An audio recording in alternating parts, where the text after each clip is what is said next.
On the line from Riyadh is Brigadier General Ahmed Asiri, who is the spokesman for the Saudi-led coalition in Yemen. Thank you for joining us on Al Jazeera Live, sir. Can we just start with the strategy of the Saudi military in terms of where you are targeting and why the northeast of the country is now the main focus? Well, let me just correct some information. When you talk about striking Sanaa, this could be misinterpreted by the audience.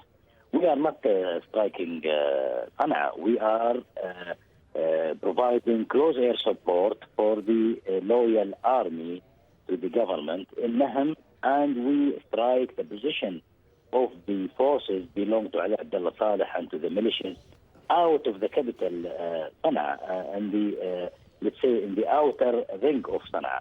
So it's important that people know that we are not attacking Sanaa as a capital. What we want to achieve?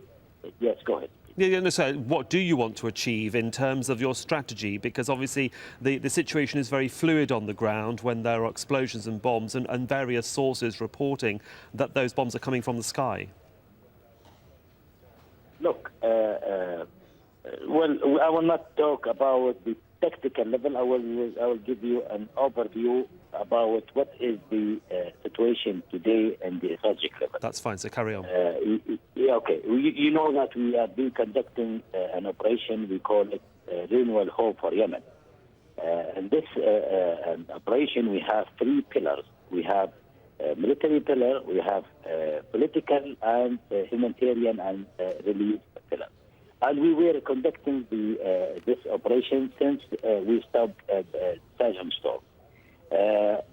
By time we're getting in the talk in Kuwait, so the level of let's say the military part of the shore which goes down because we were respecting the ceasefire, asking and requested by the United Nations and the international community to give the momentum for the talk in Kuwait.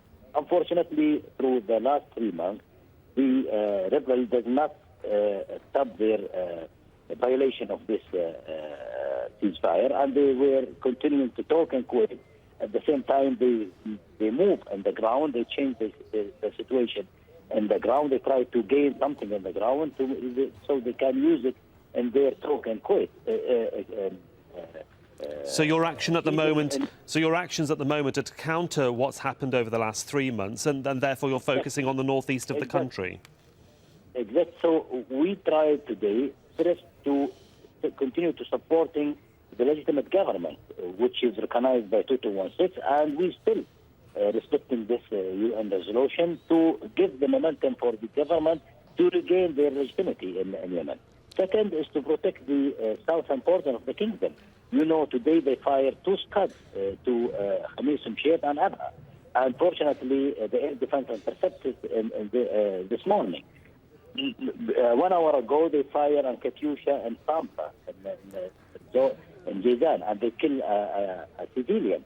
So we are trying to deny this kind of operation in the border, and at the same time supporting the Yemeni army to achieve their goal to gain the legitimacy of. Sir, let me just come in there because you make it. Sir, let me just come in there because you make it sound so clinical and accurate, and yet in the middle of all of this are civilians who are looking for safe haven, who are looking for food. We do know from even our interviews here on Al Jazeera with people in Yemen saying food shortages are huge, and there seems to be no respite in trying to get that aid in. What are you doing in terms of trying to make sure there are corridors or clusters for civilians to try and get to safe havens and to try and get food and supplies? Are you considering that with your allies on the ground?